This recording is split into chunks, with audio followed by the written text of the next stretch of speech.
ఏపీలో టీడీపీ దాడులు ఆగటం లేదు. విజయవాడలో వైఎస్ఆర్సీపీ కార్యకర్తలు సోదరులైన మధ్యల పవన్, మధ్యల రాజేష్లపై దాడి చేశారు టీడీపీ కార్యకర్తలు. కోర్టు క్యాంపస్ వద్దే అన్నదమ్ములపై దాడి జరిగింది. గద్దె రామ్మోహన్ అనుచరులు కొర్రా సత్తి, గెడ్డం అశోక్, ఆవాల సాయి సహా 30 మంది ఈ దాడికి పాల్పడ్డారు. కర్రలు, బీరు బాటలతో విచక్షణ రహితంగా దాడి చేశారు.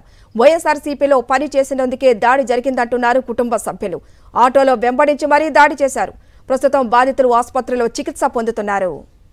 రైట్, మనం చూస్తూనే ఉన్నాం. ఏపీలో టీడీపీ దాడులు ఆగటం లేదు. విజయవాడలో వైఎస్ఆర్సీపీ కార్యకర్తలు సోదరులైన మధ్యల పవన్, మధ్యల రాజేష్లపై దాడి చేశారు టీడీపీ కార్యకర్తలు. కోర్టు క్యాంపస్ వద్దే అన్నదమ్ములపై దాడి జరిగింది. గద్దె రామ్మోహన్ అనుచరులు కొర్రా సత్తి, గెడ్డం అశోక్, ఆవాల సాయి సహా 30 మంది ఈ దాడికి పాల్పడ్డారు. కర్రలు, బీరు బాటిలతో విచక్షణ రహితంగా దాడి చేశారు. వైఎస్ఆర్సీపీలో పనిచేసినందుకే దాడి జరిగిందంటున్నారు అటు కుటుంబ సభ్యులు. ఆటోలో వెంబడించి మరీ దాడి చేశారు. ప్రస్తుతం బాధితులు ఆసుపత్రిలో చికిత్స పొందుతున్నారు.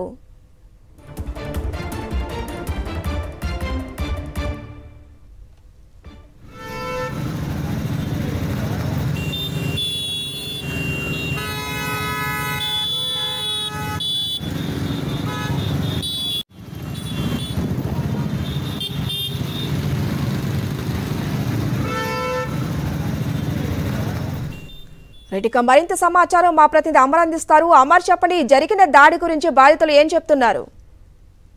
బాధితులిద్దరు కూడా వైఎస్ఆర్ కాంగ్రెస్ పార్టీలో కీలకంగా పనిచేస్తున్నారు. కృష్ణలంక ప్రాంతానికి చెందినటువంటి మధ్యల రాజేష్, మధ్యల పవన్ అనేటువంటి ఇద్దరు అన్నదమ్ములు కూడా వైఎస్ఆర్ కాంగ్రెస్ పార్టీ తూర్పు నియోజకవర్గ అభ్యర్థి దేవినేని అవినాష్ కోసం కొంతకాలంగా పనిచేస్తున్నారు. అయితే వీరిద్దరూ ఈ రోజు ఒక కోర్టు వాయిదా పని నిమిత్తం విజయవాడలోని కోర్టు భవనం వద్దకు వచ్చి కోర్టులో వాయిదా అయిన తర్వాత తిరిగి ఇంటికి వెళ్లేటువంటి క్రమంలో కోర్టు వద్దే మాట వేసినటువంటి తెలుగుదేశం పార్టీకి సంబంధించినటువంటి కొంతమంది కార్యకర్తలు దాదాపుగా 30 నుంచి 35 మంది వచ్చి మధ్యలో పవన్ పైన, అలాగే ఆయన తమ్ముడు రాజేష్ పైన కూడా విచక్షణతో దాడి చేశారు. తలలు పగిలినటువంటి దృశ్యాలు అయితే ప్రస్తుతం కనిపిస్తున్నాయి. వారిద్దరు కూడా బలమైన గాయాలు కావడంతో అనిల్ సెంటర్ కు చేర్పించి వారిని చికిత్స అందిస్తున్నారు. వీరిద్దరు కూడా వైఎస్ఆర్ కాంగ్రెస్ పార్టీలో క్రియాశీలంగా ఉన్నారు. కొంతకాలంగా యాక్టివ్ గా ఉన్నారు. వీరు వైసీపీకి పనిచేసినటువంటి కారణంతో దాడి జరిగిందని ఆ కుటుంబ సభ్యులైతే చెప్తున్న పరిస్థితి అయితే ఉంది. దీనికి సంబంధించి దాడిని ఎవరైతే పడుతున్నారో వారికి సంబంధించినటువంటి కొంతమంది పేర్లు కూడా కుటుంబ సభ్యులు చెప్తున్నారు.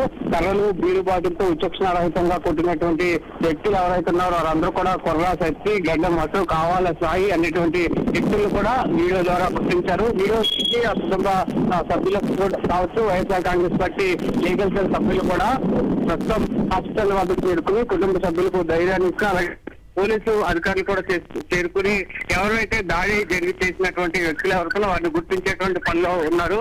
బాధితులు చెప్పించి కూడా స్టేట్మెంట్ అయితే రికార్డ్ చేస్తున్నారు.